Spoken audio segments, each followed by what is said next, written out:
Bien-aimés frères et sœurs, Shalom. C'est votre émission, notre émission Congo Écoute. Au micro, c'est votre serviteur, le pasteur Marcelo Jérémy Tounassi, de l'église La Compassion située à Limete 2e rue, quartier industriel numéro 6. Aujourd'hui, nous allons parler d'un thème très important. Nous allons parler de l'amour qui conduit à la gloire. Nous allons parler de l'amour qui conduit à la gloire.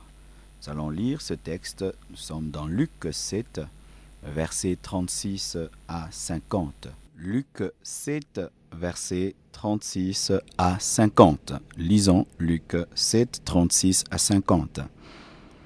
Un pharisien pria Jésus de manger avec lui. Jésus entra dans la maison du pharisien et se mit à table. Et voici une femme pécheresse qui se trouvait dans la ville, ayant su qu'il était à table dans la maison du pharisien, apporta un vase d'albâtre plein de parfums, et se tint derrière aux pieds de Jésus. Elle pleurait et bientôt elle lui mouilla les pieds de ses larmes, puis les essuya avec ses cheveux, les baisa et les oignit de parfum. Le pharisien qui l'avait invité, voyant cela, dit en lui-même: si cet homme était prophète, il saurait qui et de quelle espèce est la femme qui le touche. Il saurait que c'est une pécheresse. Jésus prit la parole et lui dit: Simon, j'ai quelque chose à te dire. Maître, parle, répondit-il. Un créancier avait 2 débiteurs. L'un devait 500 deniers et l'autre 50.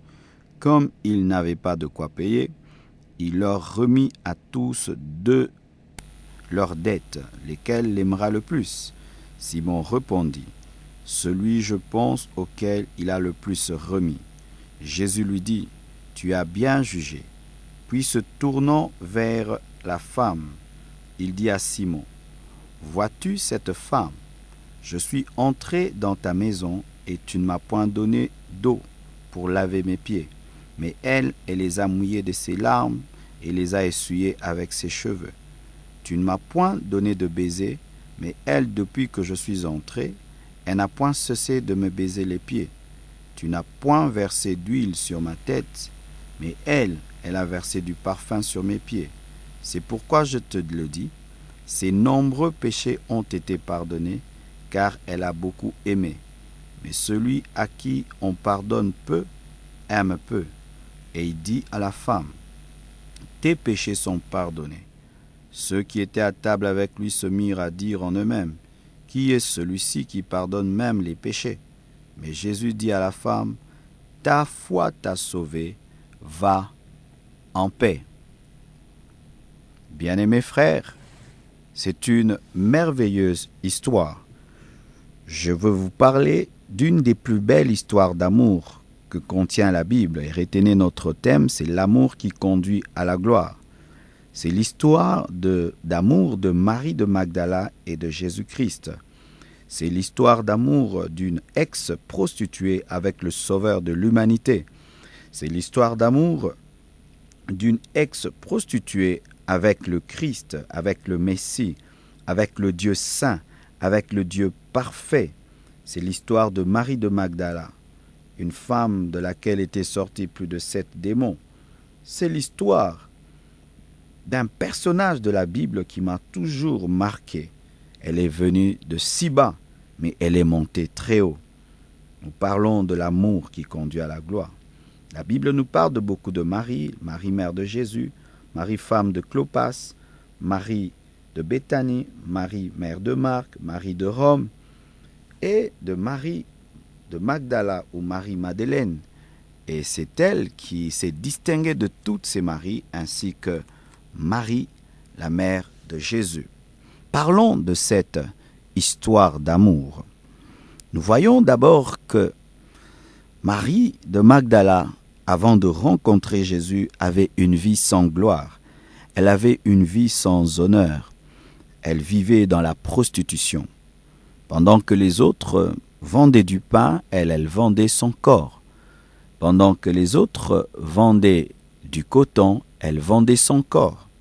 Sa marchandise, c'était son corps, et ses clients, c'étaient des hommes impudiques, des hommes adultères, des hommes pervers. C'était une femme qui contribuait à la destruction des familles, qui contribuait à la destruction de la société, qui contribuait à la propagation des maladies, qui contribuait au travail des démons, car la prostitution et l'impudicité est une porte ouverte au diable, aux démons. Donc Marie de Magdala était une servante du diable. Oui, ma sœur, lorsque tu te prostitues, tu n'es pas différente d'une sorcière. Lorsque tu te prostitues, tu n'es pas différente d'une magicienne. Beaucoup de personnes pensent que servir le diable, c'est seulement invoquer Satan, faire des prières magiques, occultes. Non. Une femme qui se prostitue est une servante de Satan, est une servante du diable. Et Marie était une servante du diable. Elle utilisait son corps comme instrument de Satan. Ce corps que Dieu lui avait donné, cette beauté que Dieu lui avait donnée, elle s'en servait contre Dieu. Pendant longtemps, elle a vécu ainsi, de sorte qu'elle avait une mauvaise réputation, un mauvais témoignage, car la Bible nous dit que lorsque Marie est entrée dans la maison de Simon le lépreux, il a été choqué parce qu'il disait, comment Jésus ne connaît pas quelle espèce de femme c'est cette femme? Donc elle n'avait pas un bon témoignage, elle ne vivait pas dans l'honneur, elle vivait dans la honte, elle était mise en quarantaine, elle était mise loin des hommes de bien, quiconque vivait respectueusement, s'éloignait de Marie de Magdala. C'était ça sa vie. Mais un jour, parce que Dieu a un plan pour tout homme, Dieu a un plan même pour la prostituée, Dieu a un plan même pour l'occultiste, pour le magicien, Dieu a un plan même pour cet homme qui tue les autres, Dieu a un plan pour celui qui détruit les autres, qui empoisonne les autres. Dieu a un plan pour toi et Dieu a un plan pour elle. Un jour, on lui dira que Jésus-Christ, celui qui fait des miracles, celui qui parle comme jamais homme n'a parlé, celui qui parle avec autorité mais avec douceur, était invité par Simon le lépreux. C'était l'occasion en or.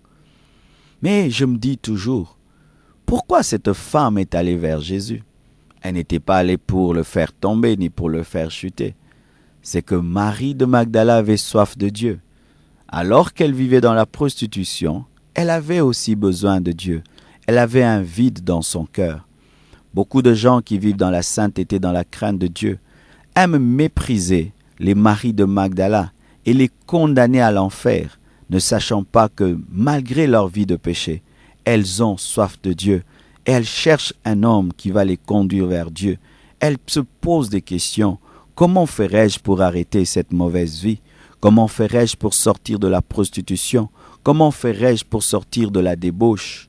Parce que si Marie de Magdala ne se posait pas de telles questions, jamais elle ne serait entrée dans la maison de Simon le lépreux. Elle n'avait pas été invitée. Elle s'était invitée elle-même. Qu'est-ce qui l'avait invitée dans la maison de Simon le lépreux? C'était sa soif de Dieu. C'était sa faim de Dieu. Elle avait faim de Dieu. Elle avait soif de Dieu. Ça vous choque, bien-aimés? Vous qui vivez dans la sainteté, dans la crainte de Dieu, que je dise qu'elle avait soif de Dieu. Mais si elle n'avait pas soif de Dieu, qu'est-ce qu'elle était venue faire là? Parce qu'elle n'était pas venue tenter Jésus, qu'elle n'était pas venue séduire les apôtres ni Simon les lépreux. Elle était venue pour le salut de son âme. Bien-aimés, arrêtons de condamner les autres disant « Toi, tu finiras en enfer, tu finiras en enfer ». Tu ne sais pas ce que cette prostituée pense lorsqu'elle est sur ce boulevard à 23 heures. Tu ne sais pas ce qui se passe dans son cœur. Peut-être qu'elle pleure, elle gémit au-dedans d'elle. Elle dit « Seigneur, délivre-moi de cette vie. Arrête-moi, je n'arrive pas, aide-moi. » Et Marie de Magdala entrera dans la maison de Simon le lépreux sans qu'elle ne soit invitée. Le pharisien était lépreux. Et il avait invité Jésus. Et Jésus était venu. Certains disent que c'était un ancien lépreux et d'autres qu'il était lépreux.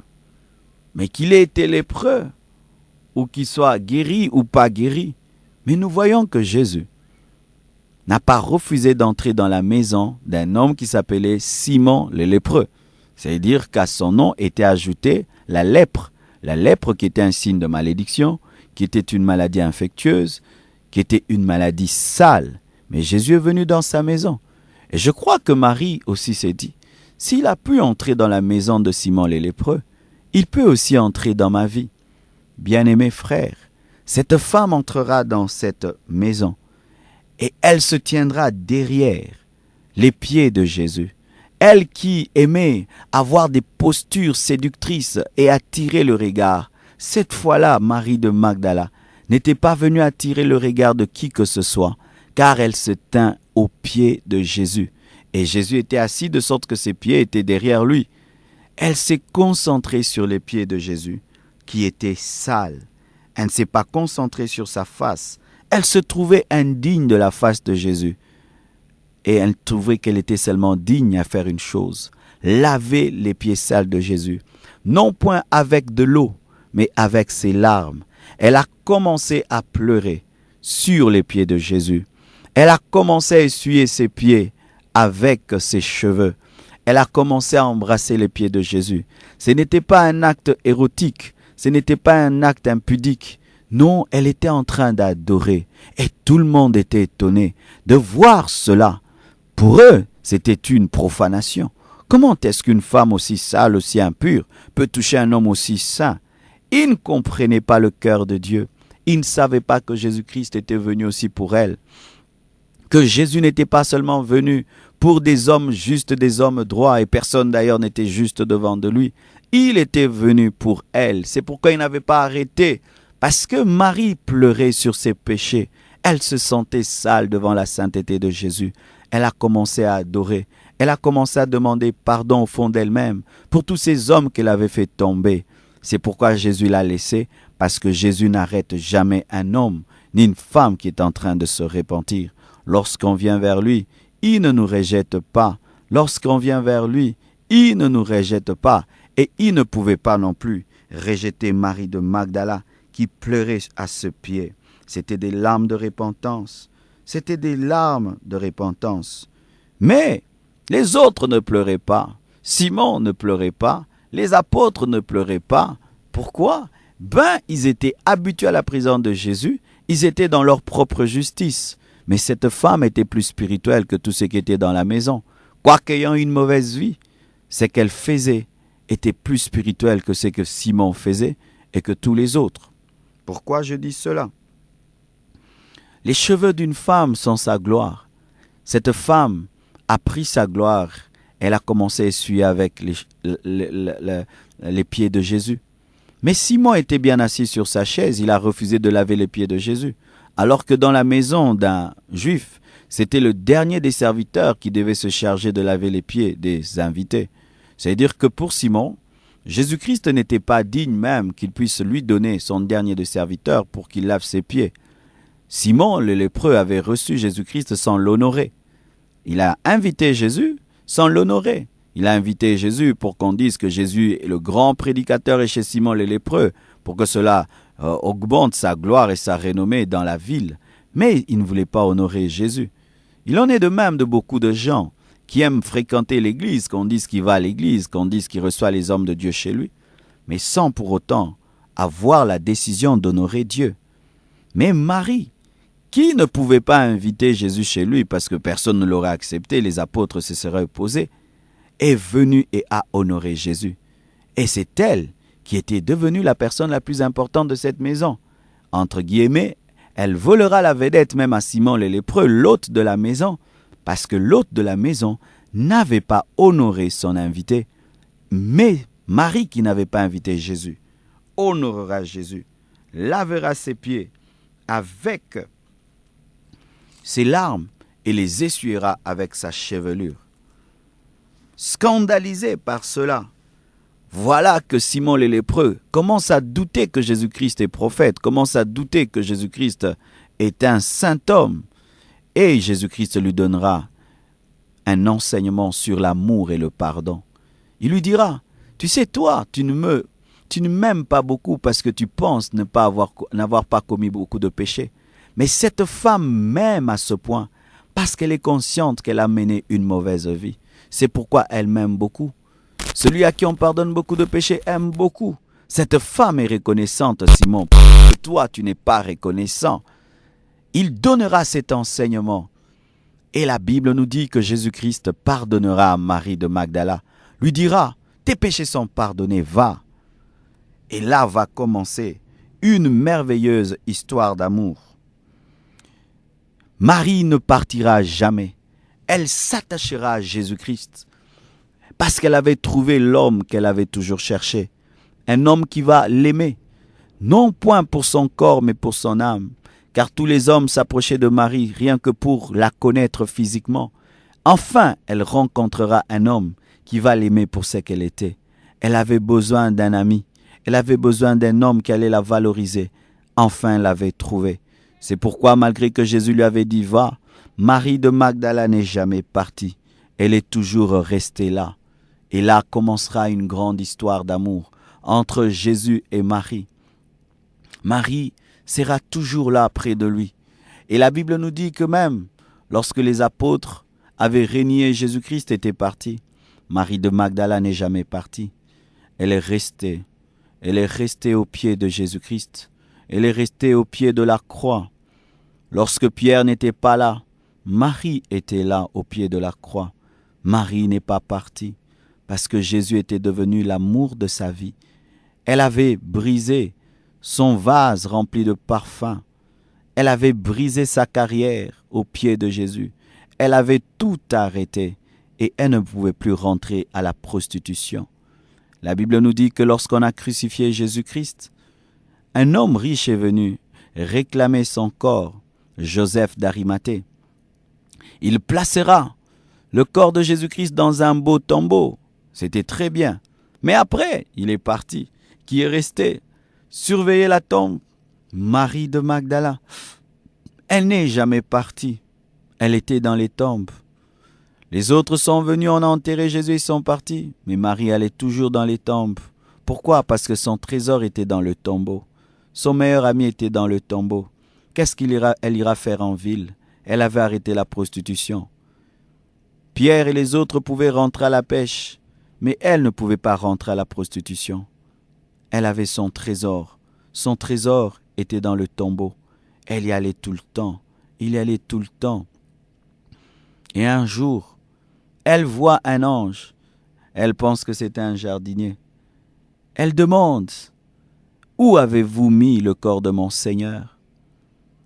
Parce que elle cherchait son corps après qu'on ait ouvert le tombeau. Elle cherchait le corps de son Seigneur. Bien-aimée, elle a continué à appeler Jésus Seigneur malgré qu'il était mort. Les apôtres étaient déçus parce qu'ils attendaient un miracle, un prodige à la croix. Mais Jésus n'en avait pas fait à leurs yeux.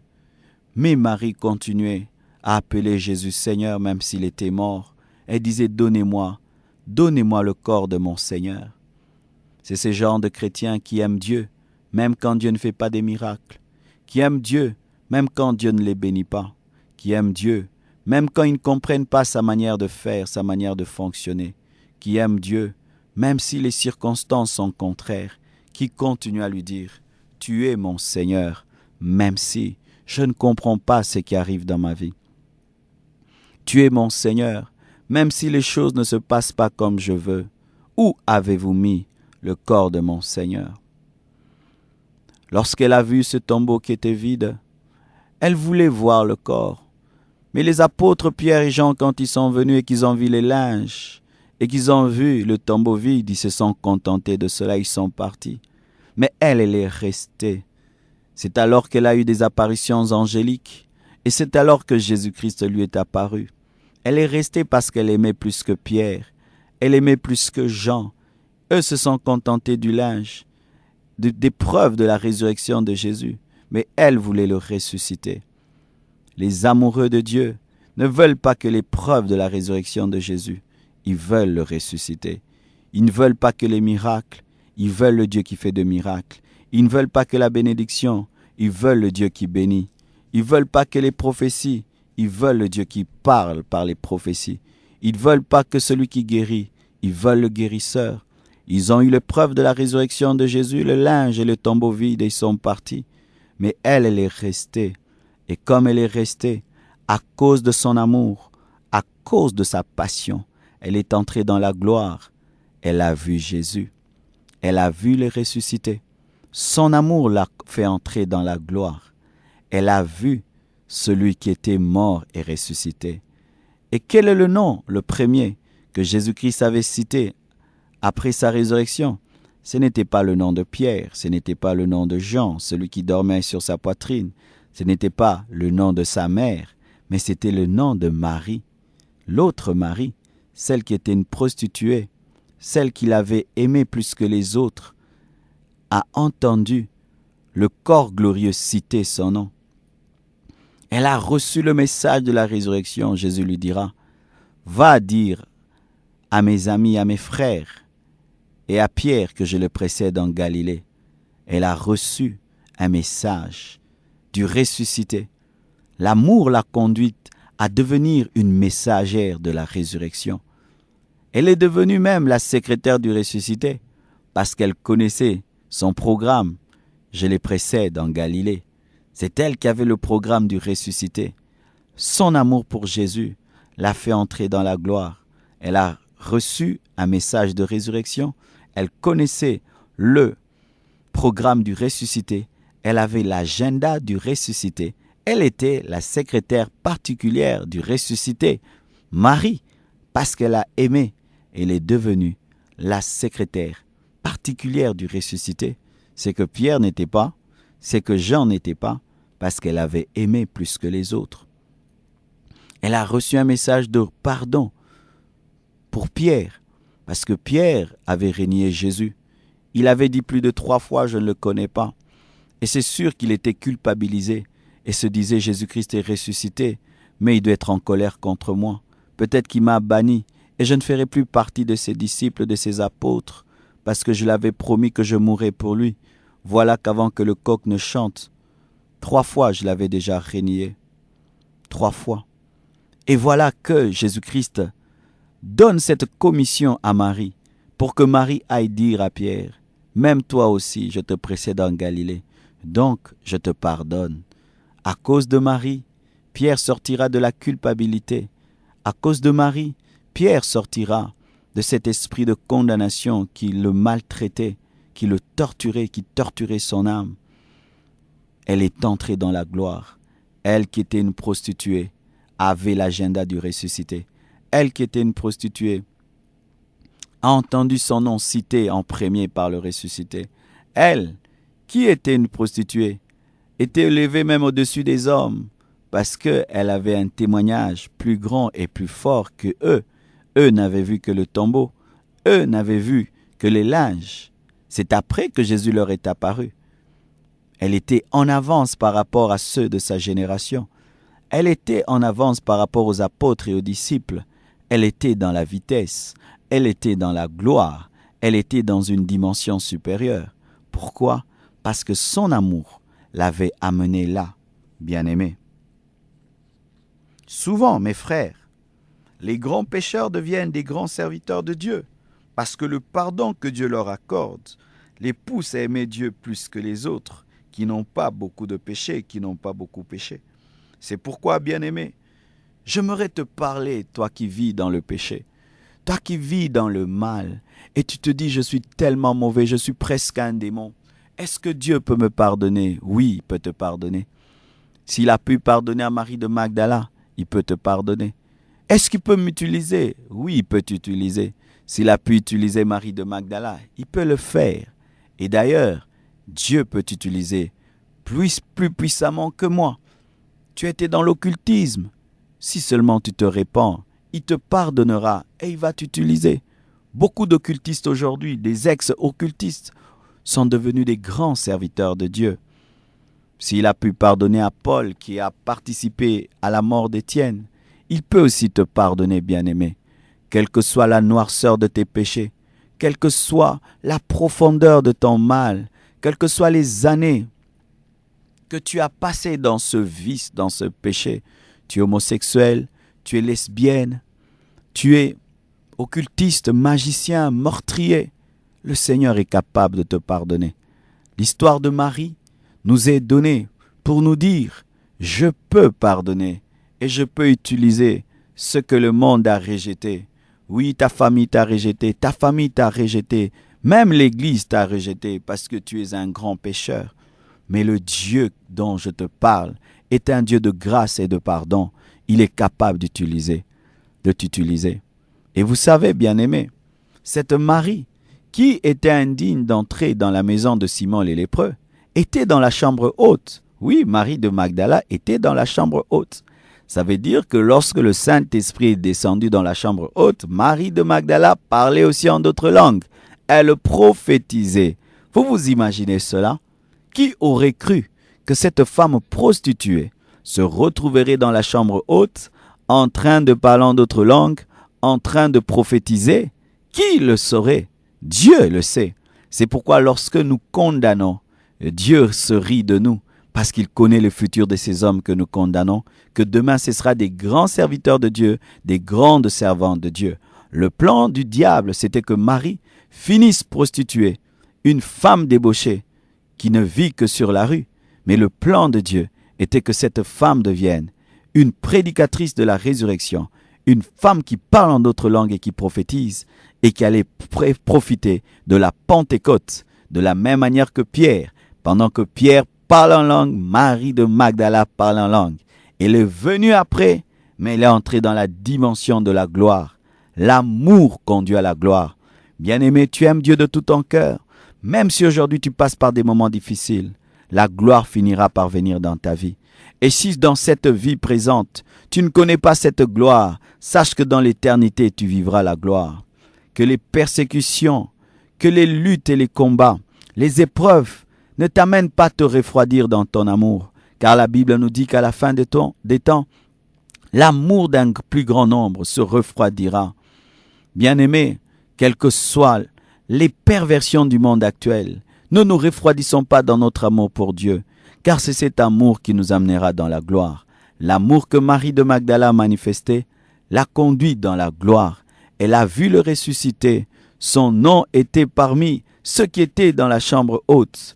Bien-aimés, même si après la Pentecôte, on n'a plus parlé d'elle, Dieu continue à la connaître parce que la Bible ne pouvait pas écrire toutes choses de peur que ce soit un livre que le monde ne peut contenir.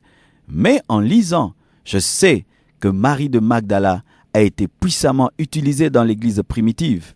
Elle était une personne dont on parlait. Voyez cette femme-là, elle a vu Jésus. Voyez cette femme-là, elle a dit à Pierre que Jésus a dit « Je vous précède en Galilée ». Elle était une colonne dans l'église primitive, même si la Bible ne parle pas cela en profondeur. Mais Marie de Magdala était un grand témoin de la mort et de la résurrection de Jésus. J'aimerais terminer en vous disant que l'amour conduit à la gloire.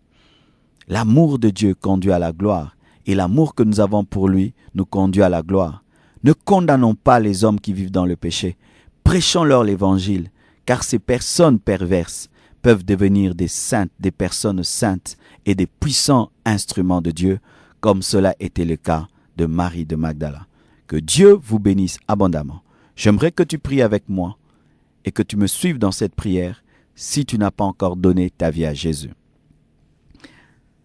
Père Tout-Puissant, au nom de Jésus, je viens au-devant de toi. Je te prie de me pardonner tous les péchés que j'ai commis depuis que je suis né jusqu'en ce jour. Seigneur Jésus, viens, entre dans mon cœur. Deviens mon Seigneur et mon Sauveur personnel. Inscris mon nom dans le livre de vie. Accorde-moi ton Esprit Saint. Accorde-moi la force de marcher avec toi. Je confesse de ma bouche le Seigneur Jésus et je crois dans mon cœur que Dieu l'a ressuscité d'entre les morts.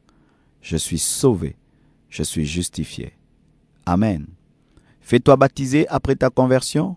Cherche une bonne église qui prêche la Bible de Genèse à Apocalypse. Et nous nous retrouverons au ciel.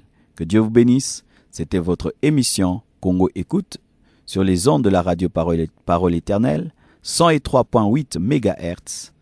Notre numéro, c'est le 081 506 78 81. Nous sommes à Limité 2e rue, quartier industriel, numéro 6, Église Compassion. Que Dieu vous bénisse. Amen.